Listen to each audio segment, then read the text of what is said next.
Thank you for having me one last time to 9:30 today. We are on the topic of Proverbs and thinking about friendship, and I hope our little series in Proverbs might have given you a bit of a taste to want to read Proverbs more. And if you ever want to chat more about Proverbs, I'm always up. But I want to start with the story today. The story is told of Shah, Abbas of Persia. He's a king-like figure who was frustrated at his inability to make friends. Whenever he met people, they would bow down to him in respect and fear, so he found it impossible to develop real intimacy with anyone. So he decided to take off his royal robes and go to the servant quarters in disguise to see who he could meet. Right at the bottom of the palace, he found the stoker, who kept the fire burning, which was heating the building. They chatted and got on so well that Abbas continued to go to him over many weeks, and they became very close. After a while, he thought it was time to reveal his true identity. "I am Abbas, your Shah," he said. "You are my friend. So I want to give to you anything you ask for, up to half my kingdom." The stoker replied, "You have already given me the most precious thing this life affords, your friendship. I ask for nothing more." I read that story in Vaughan Roberts' book, True Friendship. It's a great short book on friendship. I totally recommend it for a read. The first time I read that story, it gave me a big smile. I thought of all my friends, and I started to think of the things we'd done. Road trips up north, going to concerts, eating burgers at a galo, late night fishing, early morning surfs, all with a good friend or two by my side. But soon after recalling those memories, my smile faded. Because as my friends and I grew older, we also grew in responsibility, and so did our time apart. And the first time I realised I was spending less time with friends, I was sad. I was a little shocked at this new reality. But then over time, I got used to it, and it became normal. I maybe even started thinking I can do life without friends. And I think that's a pretty common thought for many people, that we can do life without friends. But God's word speaks to us this morning, and Proverbs, his word, calls us to friendship. We are in the book of Proverbs. These are the words of a king to his son. The king is preparing his son to live a wise life and to rule a righteous kingdom that is filled with love and faithfulness. It's tempting to read Proverbs as a self-help book, just helping me get a bit better, but it's actually a kingdom help book. It's a book that forms a community of people. Last week, we considered how we use our words. We reflected how words are very common, yet words are very powerful. Words can bring life or death. Words can unite or divide. Words can heal or destroy. In some ways, it's really easy to see why words are a very important part of building a righteous kingdom, why words are so important in building a community. But now we come to the theme of friendship. And if I was king talking to my son how to establish a kingdom, I don't know if I would have thought of friendship. But the fact that friends is mentioned in Proverbs helps us see how necessary friends are, which is really the first short point today. We need friends. I was chatting to a friend about friendship, and he mentioned our need for a friendship is a funny one. A lot of our needs, if they're not met quickly, will have an immediate consequence. If you don't drink water, if you don't eat food, if you don't find shelter, our bodies will deteriorate. We will quickly know that our needs are not being met. But friendship's not like that. We can go a long time without deep friendship and not realize the effect it's having on us. Often, we'll only become aware of our need for friendship when a crisis comes, and we either have someone to turn to or we don't. But we need friends. In Proverbs, friendship is assumed. In Proverbs, there's no call for the son to go and make friends. Rather, friendship just seems to be part of God's world, part of God's kingdom. Why is friendship just part of the way God does things? I think it's because of who God is. Christopher Ash wrote this: God has no need for friendship. Within the eternal fellowship of love, that is the three-in-one God, there is a perfection, a beauty, and a sufficiency of friendship and more that needs no addition from the outside. God has no need of us. His love overflows and draws us into fellowship with himself. He has no need of our friendship. But while God has no need of friendship outside the fellowship of the Trinity, we do. See, God is self-sufficient. He needs no friendship outside himself. But we do.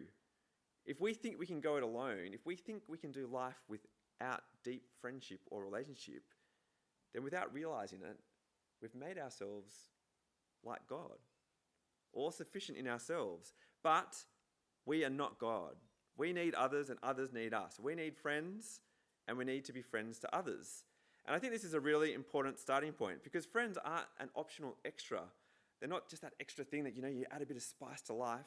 Friends are part of God's design for this world. They're an essential part of building his kingdom.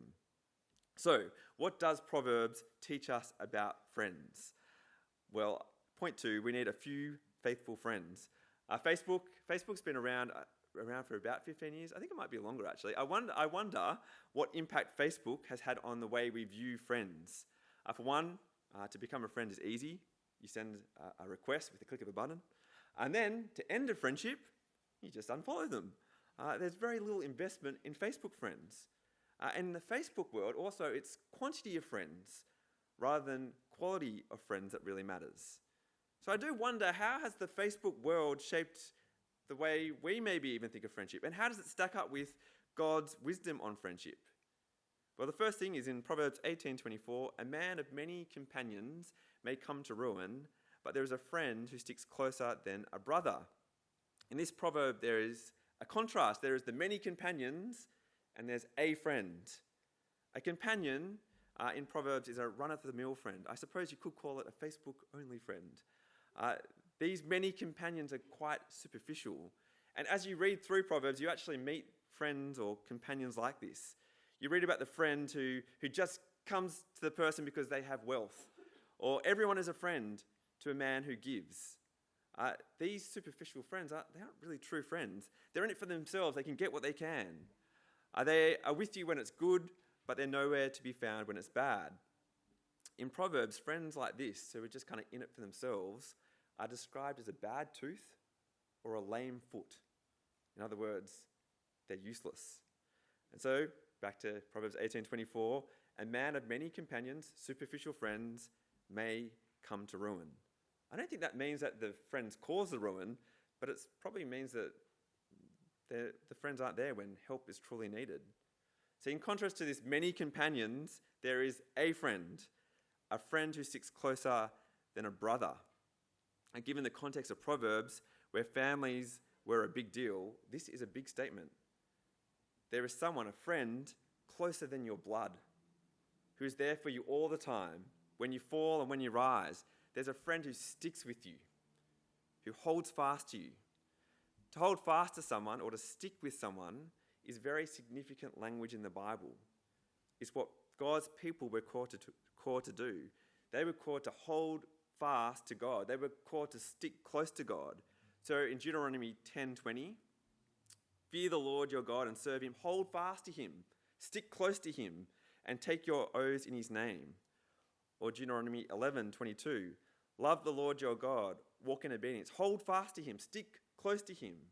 God's people were called to hold fast to God in good times, in bad times, in thick and thin. They were to remain faithful to God. Now look again at Proverbs 18:24. There is a friend who sticks closer than a brother. There's a friend who holds faster like a brother. There's a friend who holds fast like we are meant to hold fast to God.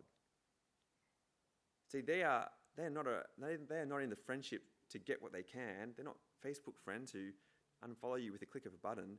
They are in this friendship for you, through thick and thin. They are faithful. That is the defining quality of a friend in the Bible. Faithful. Here's a fun fact. Abraham, who is known for his faith, is one of the few people in the Bible who are referred to as God's friend. Friends are faithful. Faithful friends are godlike in their commitment to the other. They reflect the love and faithfulness of God in their friendships. And faithful friends are precious. So you put this all together, just this one little proverb, and we can see how honourable and excellent friendship is. Now, personally, I sometimes see friendship as a distant second or even third to other relationships, but I'm not sure if Proverbs sees friendship that same way.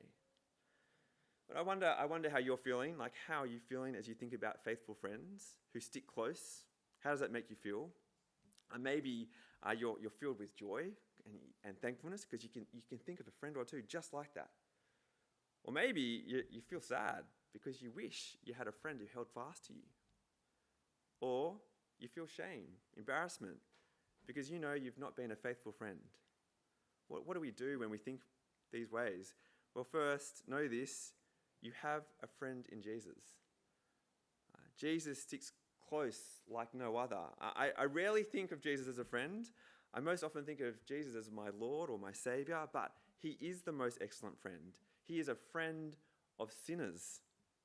And the Pharisees, they use that phrase to insult him. But what a beautiful description of Jesus. He's a friend of sinners. People like you, people like me. Jesus said this: greater love has no one than this, to lay down one's life for one's friends. Jesus is faithful to the point of death. He sticks close, he holds fast, even when we are most undeserving. Jesus is constant and he's precious. Jesus is there for you when there is nowhere else to turn. Jesus sticks close, closer than no other. Jesus is the friend we all need.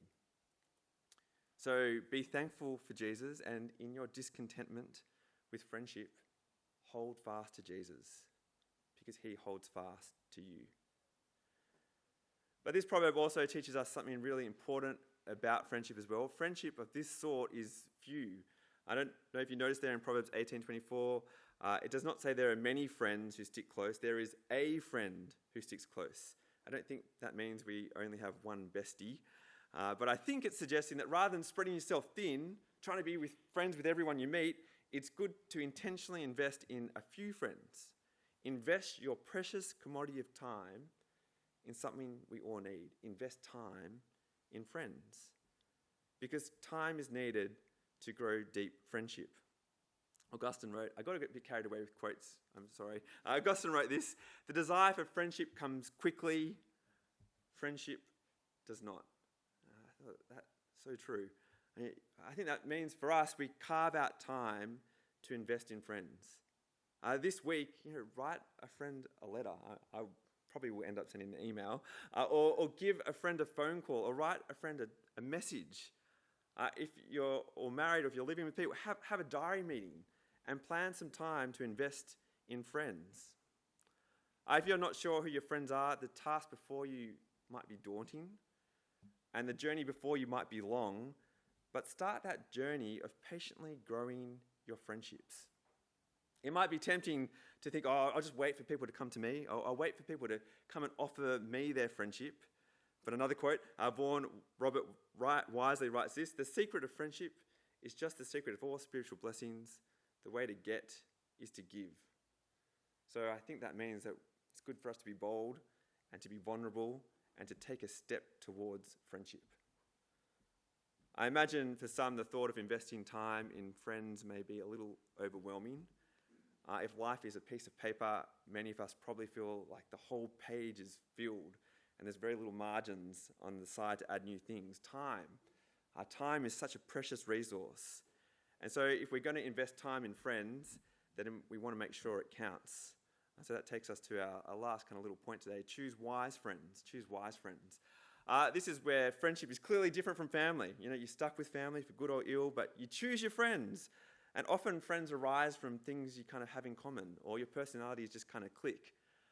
C.S. Lewis wrote this, a little bit odd this one: friendship must be about something, even if it were only an enthusiasm for dominoes or white mice. Anyone? Dominoes?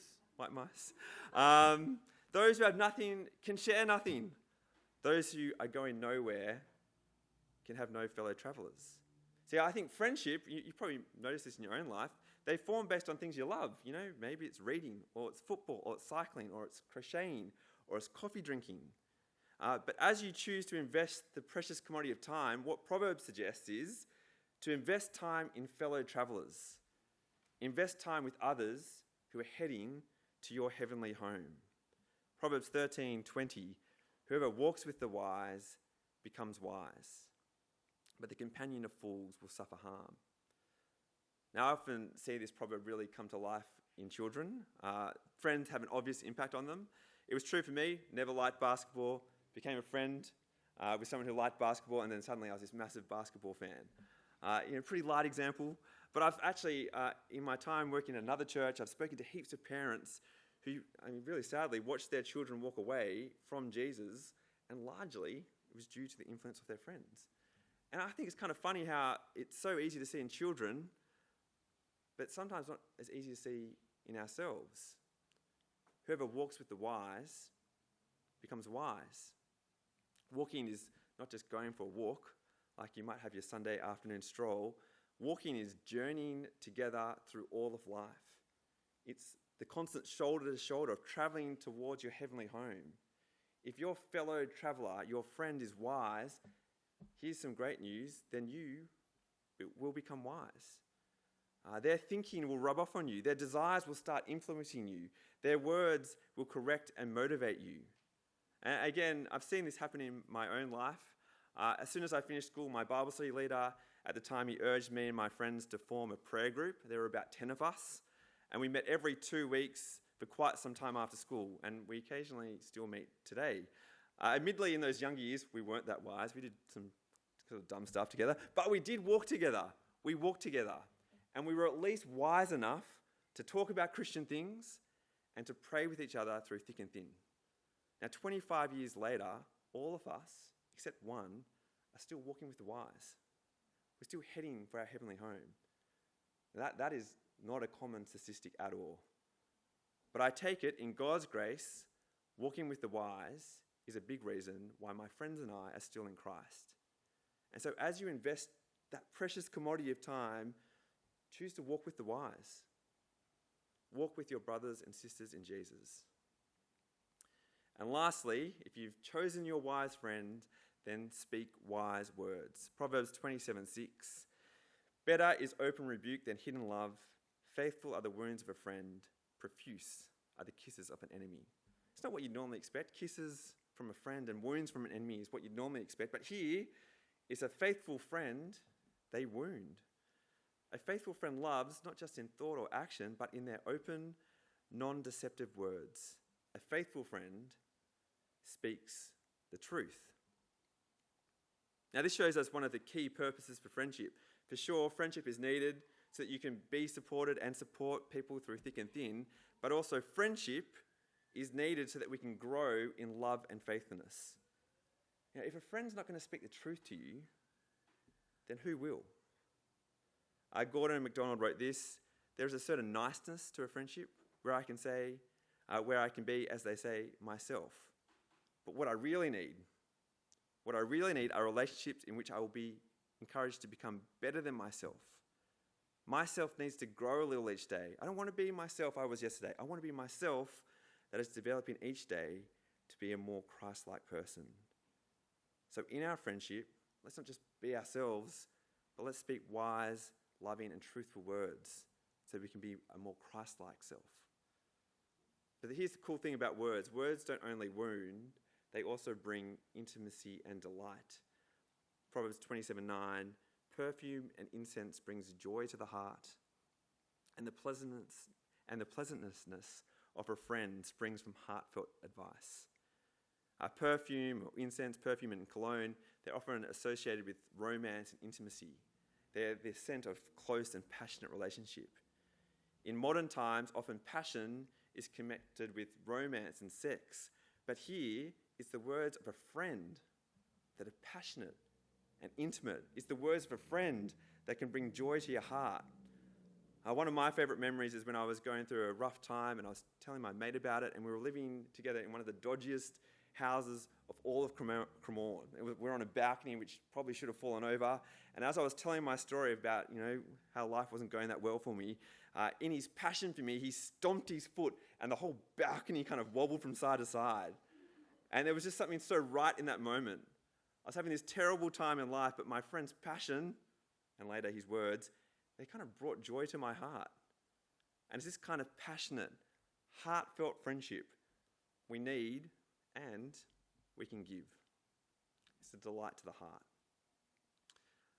What have we learned today? Well, there's a lot more to learn about friendship from Proverbs.